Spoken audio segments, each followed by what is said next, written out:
그래서 제가 부모님들한테 얘기하고 싶은 게 있어요. 뭐냐면 아이들이 쉬는 시간을 반드시 집어넣어야 된다. 근데 이게 사실 쉬는 게 아니고 디폴트 모드 네트워크를 활성시켜가지고 얘네가 장기 기억을 넘겨준 그 시간을 확보를 해줘야 된다는 거죠. 물론 이제 다 지켜지지 않지만 그럼에도 불구하고 이것도 계속 반복했을 때 아이들이 나한테 이런 시간이 있어야 내가 똑똑해지는구나, 내가 마음이 차분해지는구나 라는 거를 아이들이 인지를 한다는 거죠.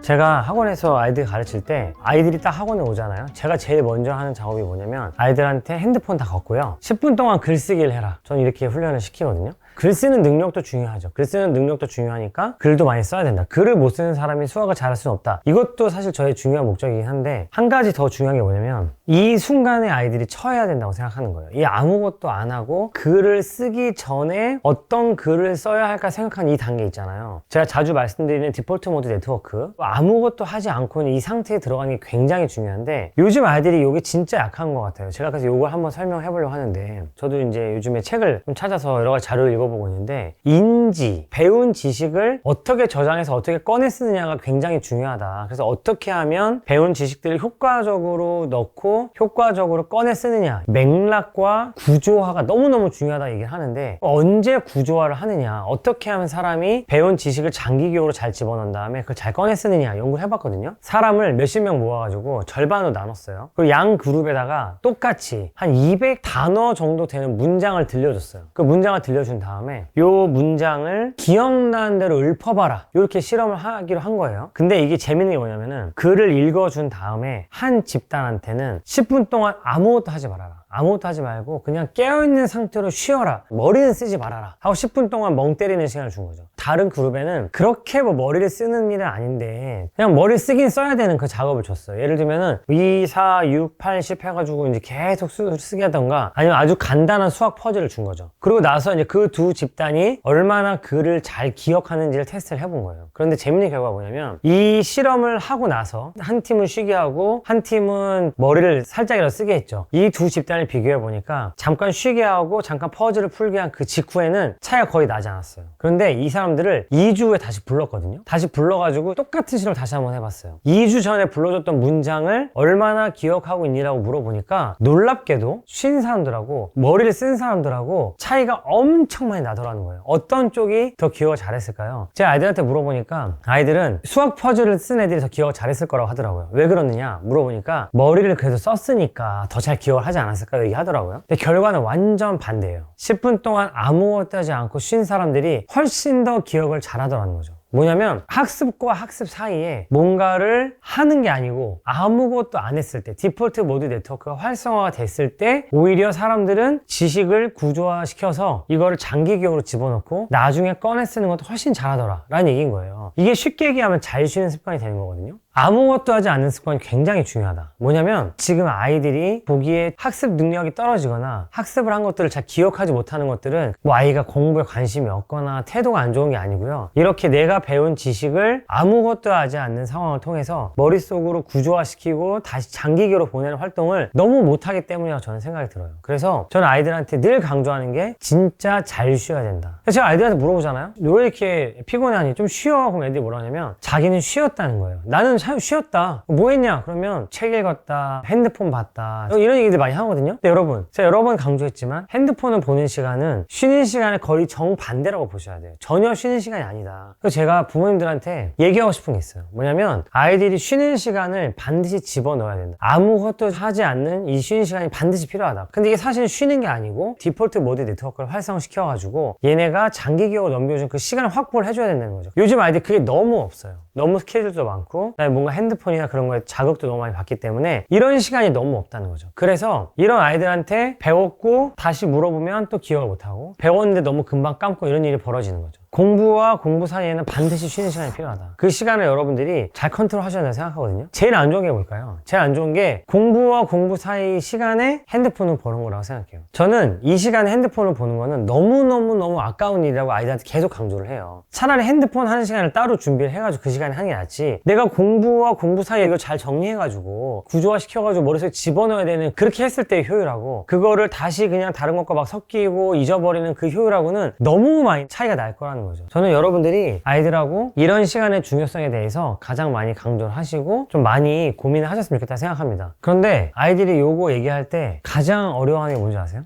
우리 집에서 엄마 아빠도 핸드폰을 쓰는데 자기만 못 쓰는 게 너무 힘들다는 거예요. 그래서 저는 추천하고 싶은 게 뭐냐면, 이게 어렵거든요. 어려운데 아무것도 하지 않는 시간을 우리 가정 단위로 하는 게 좋다고 생각합니다. TV도 안 보고 핸드폰도 안 보고 대화도 하지 않는, 고요하고 아무것도 하지 않는 그 시간을 집에서 마련해 보시는 게 좋을 것 같아요. 우리 애들은 전 하거든요. 자기 전에 한 1시간 정도를 해요. 물론 이제 다 지켜지지 않지만 그럼에도 불구하고 이것도 계속 반복했을 때 아이들이 나한테 이런 시간이 있어야 내가 똑똑해지는구나, 내가 마음이 차분해지는구나 라는 거를 아이들이 인지를 한다는 거죠. 그냥 쉬는 시간이 중요해 라고 하는 게 아니라 이런 실험 결과들을 찾아보고 이런 것들이 우리한테 어떤 영향을 미치는지를 제대로 인지하는 건 되게 중요한 것 같아요. 앞으로 저도 이런 실험들에 대해서 여러분들한테 반복적으로 설명드리고 같이 고민하는 시간을 갖도록 하겠습니다.